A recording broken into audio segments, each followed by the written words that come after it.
Hi, I'm Christine Patch-Lindsay, not Reverend Vanessa, and the opening words are, "When despair for the world grows in me, and I wake in the night at the least sound, in fear of what life and my children's lives may be, I go and lie down where the wild drake rests in his beauty on the water, and the great heron feeds. I come into the peace of wild things who do not tax their lives with forethought of grief. I come into the presence of still water, and I feel above me the day-blind stars waiting with their light. For a time, I rest in the grace of the world and am free."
Announcements of upcoming events in your order of service. Please look them over at your leisure. And now, please join me in saying the words printed in your order of service as we light our chalice. We light this chalice for the light of truth, the warmth of love, and the fire of commitment. We light this symbol as our faith as we gather together. And I have one more announcement here. We would like to wish a happy birthday to this morning's worship associate, Christine Patch-Lindsay. Happy birthday to you. Happy birthday to you. Happy birthday, dear Christine. Happy birthday to you.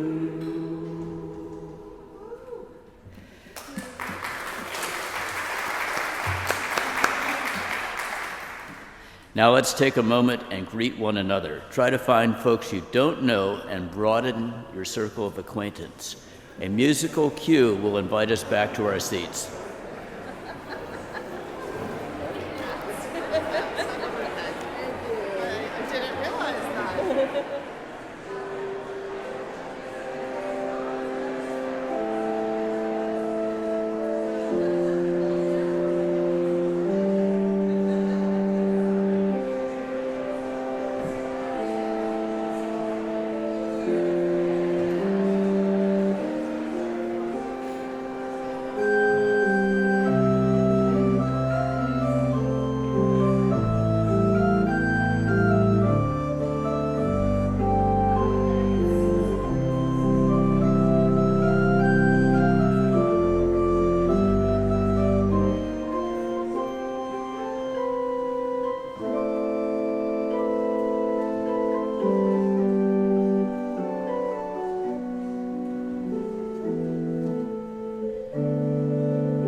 Please join me in reading our covenant and sing our doxology, which you'll find in our order of service. Love is the spirit of this church, and service is its prayer. This is our great covenant, to dwell together in peace, to seek the truth and freedom, and to help one another.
Don't you love it when you're singing something and you can hear all the different voices and harmonies and someone belted out from the side? It's a lovely piece of church life.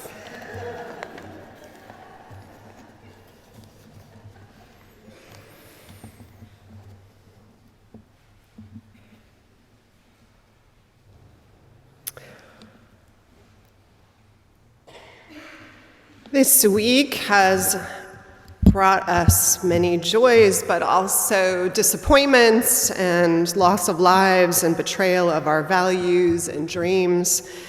And in the midst of that, we have begun in the last month this ritual of remembrance and commitment that we engage in together now. Recognizing that there is suffering all over this world in wars declared and undeclared, or in the course of natural and human catastrophes. We ring our gong in remembrance of one such place of suffering, and as a reminder of our obligation to know and hold ourselves accountable for what is being done in our name by our nation. In honor of those children who have lost their lives this year in federal custody in detainment camps, we will ring our gong 7 times. We remember also all the adults who have lost their lives in these camps, the children and adults who have died trying to cross into this country, and all those whose economic distress or conditions of violence at home move them to do the same. We remember the 70,000 adults currently in ICE or Customs and Border Control camps, and the 11,000 children separated from their families in such camps. May we keep all of these human lives, their loved ones, in our thoughts and prayers. May we protect the vulnerable and the voiceless. And this week, like all weeks, may we ease the tide of human suffering howsoever we can.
James Weldon Johnson,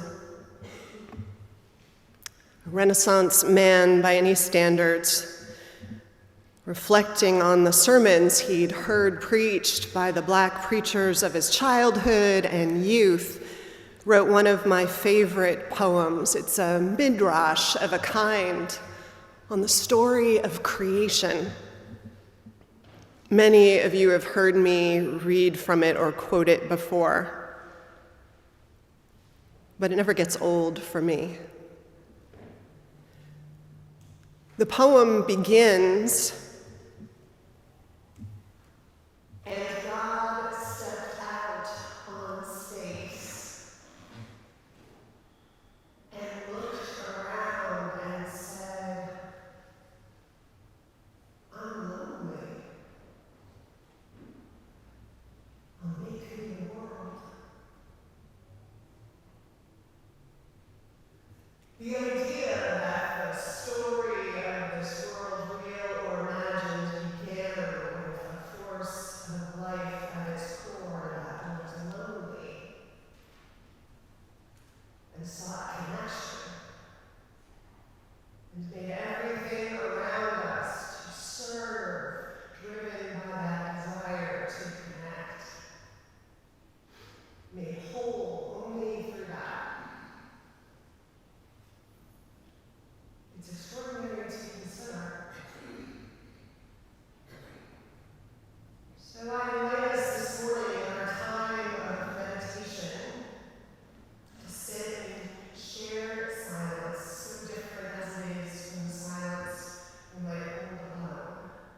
of our gong.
Ever been out hiking on a summer's day, or just sitting on a cool, hard rock in the wood, when your thoughts drift away and you're aware of your breath being caught up in the breeze, rustling the leaves, dabbling the sunlight where it falls on your legs? Eyes rest on a nearby tree where ridged striations of brown bark travel up the trunk and meet branches that canopy the forest. A hawk catches your attention as it streaks across the cloudless brilliance of blue sky. Your eyes follow it until it disappears from view. You stop and close your eyes for a moment, feeling the sun's warmth on your bare arms while listening to a bird's call to another, listening to your breath, aware of your own heartbeat. Maybe you open your eyes at that buzzing sound, hoping to locate a bee.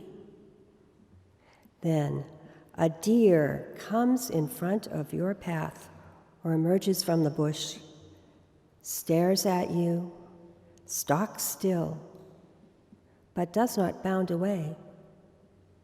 As you take in her presence, you realize how your energy has shifted. You are calm and feel you have found your place. The doe is unafraid as you have become one with the wood. Then she slowly turns away, noses a spear of tall grass before disappearing into the forest. I have been out hiking and sat on the cool, hard rock and have met the deer and have had that moment of grace. The feeling of awe and peace and connection to all creation of having found my rightful place is profound, magical, if all too fleeting. It is in the wild places that I experience the holy. A pagan, I worship the ground beneath my feet. The earth is my mother, the source of my body and my sustenance. Goddess. I worship the life-giving sun in the heavens. God. For me, spirit is immanent in every rock, tree, hawk, bee, deer, you, me, all of creation. Goddess is in the details, and I love the details. It is this reverence for the earth as sacred that attracted me to witchcraft. There are many and diverse pagan traditions, but I practice Wicca, both a specific tradition and also a popular synonym for witchcraft. Though its roots are in European old religion, it has much in common with Native American spirituality and traditions. Wicca is a religion that recognizes the innate divinity of the world as a living experience. Wiccans celebrate the seasons of the earth as it makes its way around the sun, what we call the wheel of the year. Wiccans embrace change and honor the eternal cycles of death and rebirth as manifested in our own lives as well as the seasons. For me, religion and worship is not a spectator sport. As a pagan, a witch, I am my own priestess. I create ritual, alone and with others, change my consciousness at will, which is the definition of true magic, raise my energy and direct it with intention to manifest the changes I want to see in my world. My spiritual practice connects me to the divine that is present in all of nature and its cycles, as well as in myself. I experience the power of love as magical, and this is the source of my power. And this empowerment is my lifeline to hope. Nothing is more terrible for me than the environmental crises we are facing today. The warming of the planet, the shrinking of the glaciers, the last of Alaska's sea ice completely melted last week. The stress on ecosystems and extinction of species, it hurts my heart. For nature is my teacher, my healer, my refuge. Where the wild things are is where I renew my spirit. It is where I walk with the goddess and come home to myself. But I know my own power, and it is my lifeline to hope. I sit on Ocean Beach, dig my bare feet into the cold sand, and stare out at the sea. I'm mesmerized by the rolling waves, one after another, as they pound the shore. Even as the chill wind whips around me, I reach down with my consciousness and draw up warm earth energy. I am invigorated. I am an agent of change. I am not daunted by those who are blind to the forces of greed and the politics of people who would wreck the planet. I can't stay discouraged by the climate deniers and the resigned, for I am part of a community that creates ritual to visualize a renewed planet Earth, shift the energies, and do what is needed to change our collective course from destruction. And we do it again and again and again. The witches of old, ever close to nature, were the healers. They were outside of the mainstream, but part of their communities. And so it is today. I am grateful to be here before you, part of this beloved community where I can cast a magic circle for beauty and healing and love to surround us, Blessed be.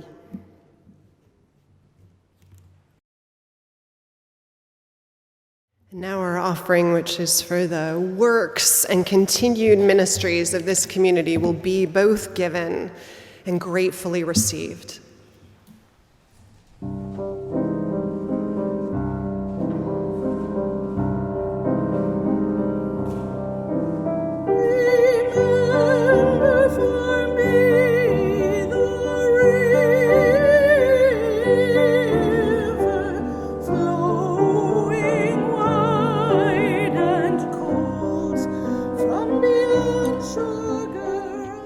You know how Dickens always had names that would tell you something about the characters, like the kind of cynical law firm of Jaundice and Jaundice, I think it was called. I thought of that when I was reading the book that I've been reading the last couple weeks, Wilderness, The Gateway to the Soul by Scott Stillman. Chapter 5. Dark Canyon Wilderness, Utah. Wilderness, my problems are over the moment I step out onto the trail, pack loaded, schedule free. For the next few days, everything will be new. The past no longer matters, the future disappears, and the present moment comes to me frame by frame in extreme high definition. It's the one place I feel completely at peace. I've had no revelations, no epiphanies, no new directions revealed, just the knowing that this is right. I was born to walk the earth, experiencing the amazing beauty of this planet and witness to the splendor and the magic of all things, to be overwhelmed by a ray of sunlight, touched by an encounter with a frog, and mystified by the texture of a rock wall. I was born to splash through the creeks, sing through the canyons, laugh with the squirrels, just as I did as a small child in the woods behind our family's home. I was born to be a kid and not to take life too seriously or get sidetracked by a career, a project, anything that ties me down to the life of bills, shiny new toys, status, and pavement. Here ends our reading.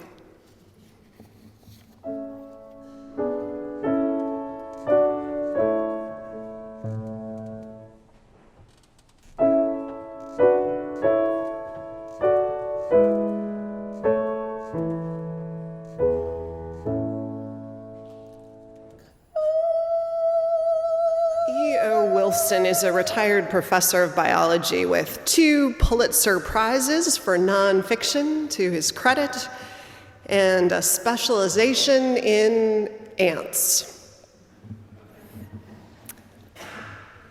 In 1984, this inveterate observer of the natural world wrote a book entitled Biophilia. The word means lover of life or love of life. Uses of it date back to Aristotle and perhaps beyond. Wilson uses it to describe something about we human beings, this way, he suppositioned, that we seem innately, genetically drawn to life. I mean, not drawn to all life. To certain life, like spiders or snakes, Wilson argues we are biophobic. That is, many of us naturally are fearful before whether we know if the one in front of us is actually venomous or dangerous. That in some ways we are hardwired also to dislike and distrust certain parts of nature. But more powerful and more pervasive, he speculated, was how often, how pervasively you and I are drawn to life, to one another, to tree and animal, to water and flower. Within a decade after the book was written, Wilson and a professor of social ecology at Yale, Stephen Kellert, brought leaders together from all different fields, psychology and biology, aesthetics, to reflect on the hypothesis. In the book that resulted from that gathering, a book entitled The Biophilic Hypothesis, each person argued from their field what evidence they saw for or against any signs of this innate draw to life. You can imagine that immediately that there are some pieces of biophilia that evolutionarily would make sense that they would get handed down to us and through us. Of course, after all, we are drawn to being close to water because we need it to survive. I remember once, years ago, going to our annual Unitarian Universalist General Assembly conference. It was Phoenix in June. It was the first morning. I got out a little late, but the heat was already up to the 90s with low humidity, and I stood on the street, and I had what I can only describe as an atavistic response, which is that I stood there in that dry, hot heat, and there was some deep part of me yelling, "Get out of here! You're not meant to survive here!"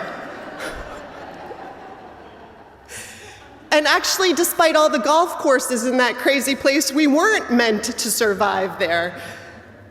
So love of water, fertile green places, the sweet smell of sugary, ripening fruits, it all makes sense that we would grow to be drawn to those as a species.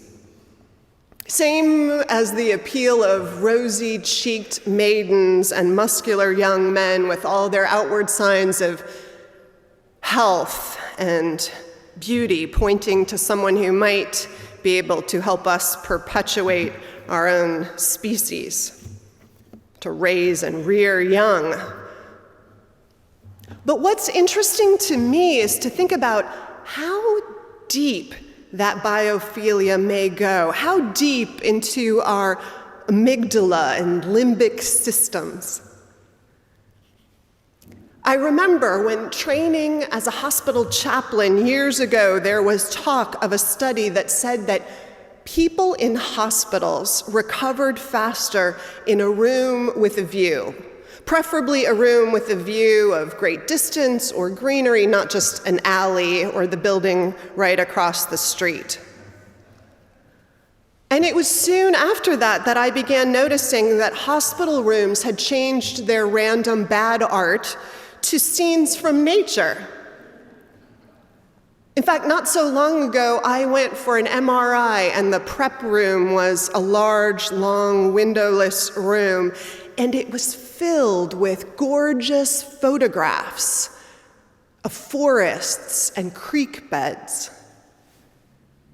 Gone were the days of Degas dancers. Biophilic research said, I think, that we are healed even by the reminder of nature. Wilson's co-author, Stephen Kellert, has gone on to author and co-author books about biophilic design that look at everything from what I call green walls, those walls of plants that you can see inside and outside of buildings. They were in Mumbai even when I was there, to questions about how to bring in water and plants, but also things like, how to put structures outside the windows of varying textures so that the light that comes in is diffused and dappling like the light you would find on a forest floor. This is more than just building a house into the surrounding landscape or using natural materials. It is asking all the ways possible to make a structure speak of life, to draw it in and help us stay connected to life. And the argument is that all this bringing in of life and the natural back into our lives doesn't just suit some innate notion of beauty or contribute positively even to health outcomes physically, but that it maybe significantly affects us psychologically and spiritually. Which brings me to the power of wilderness. Scott Stillman, who we read from this morning, is a lover of the outdoors. Before he failed out of college, the one class he got an A in was photography because he said it gave him an excuse to do exactly what he wanted to, which was to get out into the wild. He met a woman who loved to do the same, and his recent book, Wilderness, Gateway to the Soul, is drawn largely from 10 months that the two of them spent on the road, backcountry hiking and camping.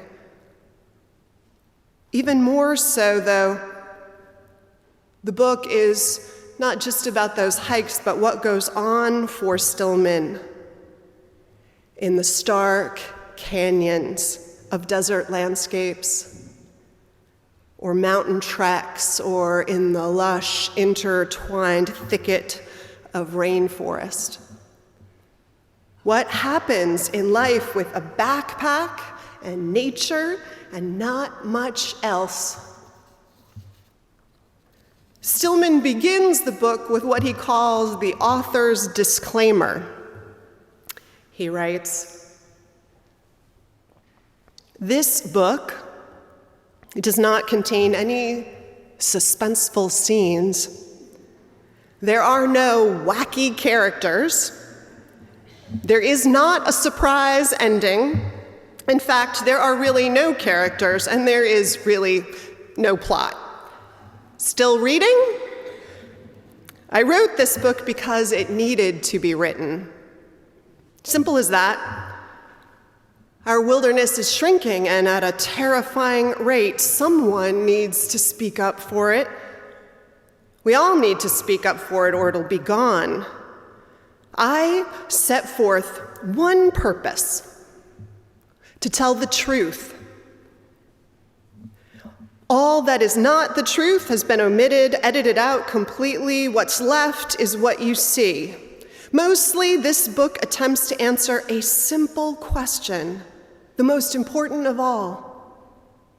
Why? Why save wilderness? Why do we need it? What purpose does it serve in our technologically advanced world? Why bother at all? Still here? Good. Maybe this book has a chance. Go on now. Read the damn book. I hope it provides you with some spiritual entertainment, maybe even a few laughs. Mostly, I hope it gets you out there into the wilderness. Stillman cares about the wilderness because he knows what happens there. What we can find there that's so hard, maybe impossible to find anywhere else. What does he find? Again and again, a quiet so complete that the distant flapping of a bird's wings startles him. It's the lack of sound that's so deafening here, he writes. He finds the total presence of mind he cannot find anywhere else. When I'm backpacking, he says. There's nothing else, no phone to answer, nothing but backpacking. There's preparation, gear to sort, meals to plan, routes to ponder, sure, but once I start walking, a peace takes over. A joy like none other I've ever known.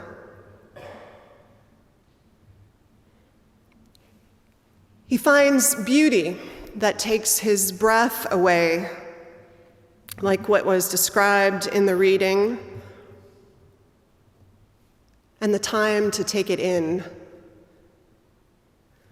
I'm not there to tame or conquer, he writes. I'm there to connect.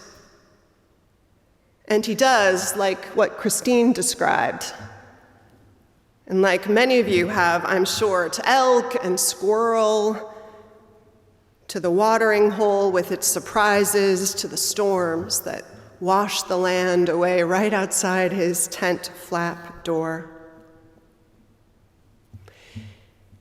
And he finds something more fundamental in these places. He says he takes a vacation from the person he knows himself to be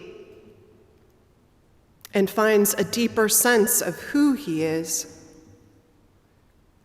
Stillman writes, "We are born searching, constantly seeking something we cannot name, something we want so desperately but cannot describe.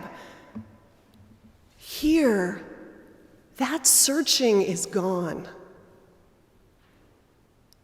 In wilderness, he finds a sense of belonging.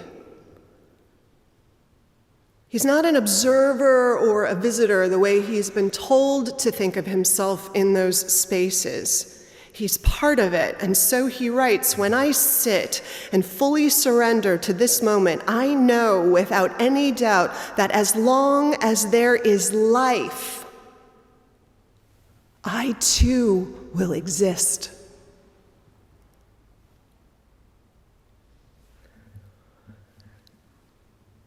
In a 2008 interview with Nova's Peter Tyson, E.O. Wilson, who was revisiting his theory of biophilia 25 years after the book's publication, said, "Now there's a lot of concern, even consternation, among not just naturalists and poets and outdoor professionals, but spreading through, I think, a better part of the educated public, that we've cut ourselves off from something vital to full human psychological and emotional development."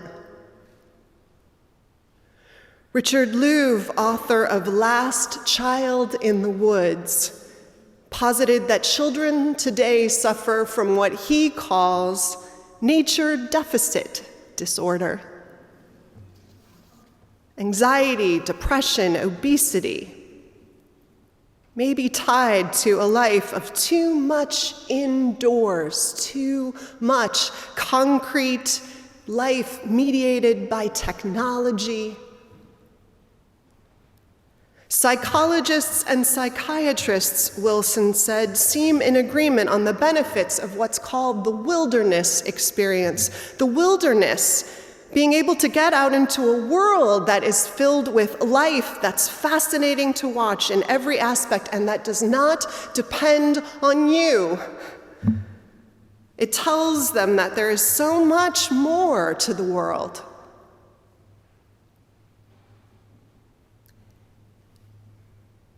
Nature has always played a role in giving us perspective. It's always reoriented the human mind and spirit. It's why we love to stand on a mountaintop or by a stream, this immediate reminder of something that stretches on beyond us, before us, after us, bigger than us. It teaches us the way it comes back from forest fire devastation or pushes through obstacles like the concrete pavement to find its way again into the light against all the odds. It's why Thoreau went to Walden Pond to call on one of our ancestors and built that cabin to confront the essential facts of life, he said, and found there some of his most essential ideas. Civil disobedience was born as an idea in that forest for him, which is to say, Selma and the Salt March were born to some degree in that forest. But what Wilson and others remind us is that maybe, too, we are just hardwired to need to be in relationship to nature. There are people arguing for designs and cities and architecture that they think will make us more resilient by bringing in and reconnecting us to nature. All sorts of movements afoot, the No Child Left Indoors legislation.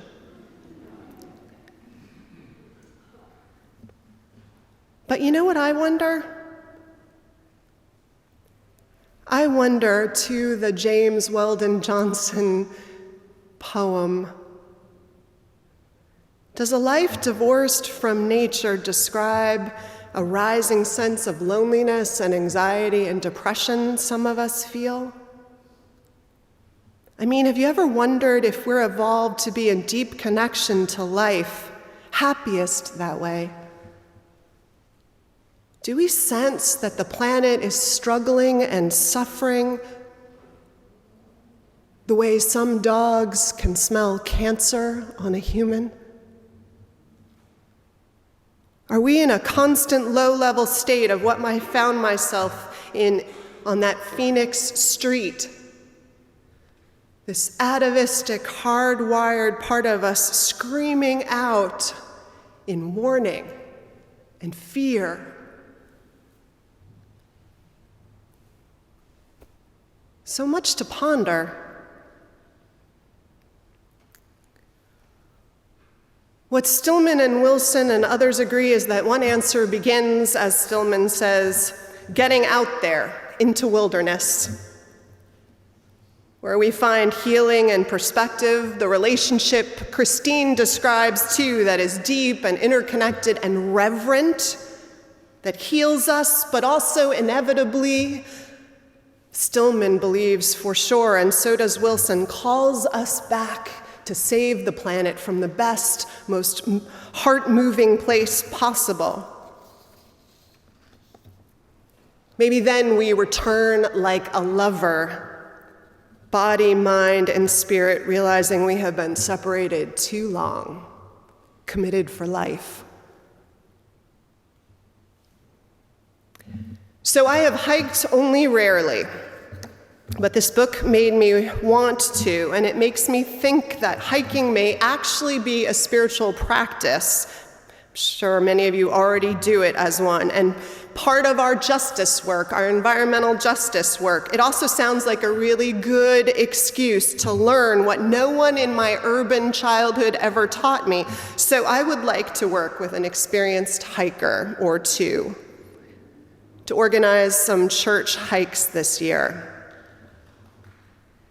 to visit the garden that Helen Reiser just made possible, the park restoration in this city. So if you are a hiker or interested in this, please let me know. Let's get into it together. Amen.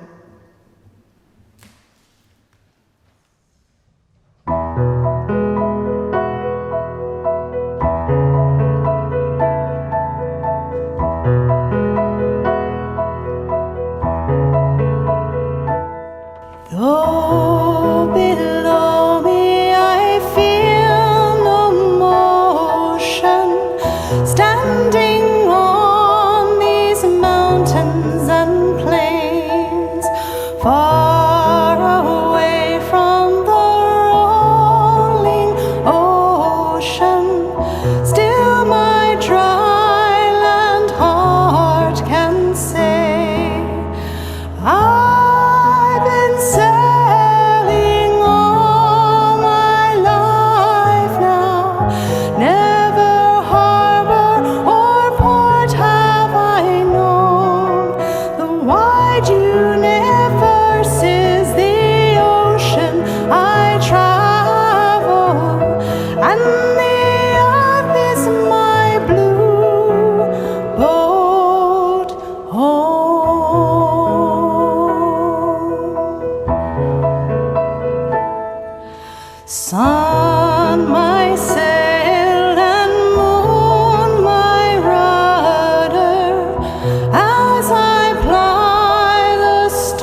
is my blue boat home.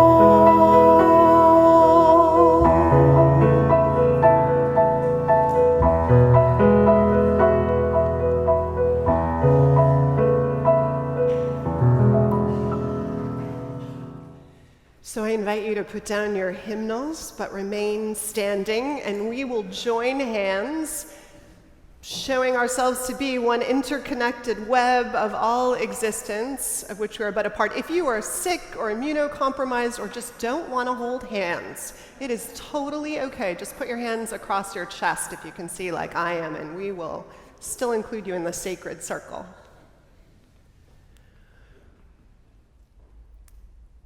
And now in our comings and our goings, may the light of love shine upon us, out from within us, be gracious unto us and grant us peace. For this is the day we are given. Let us rejoice and be glad in it. Amen.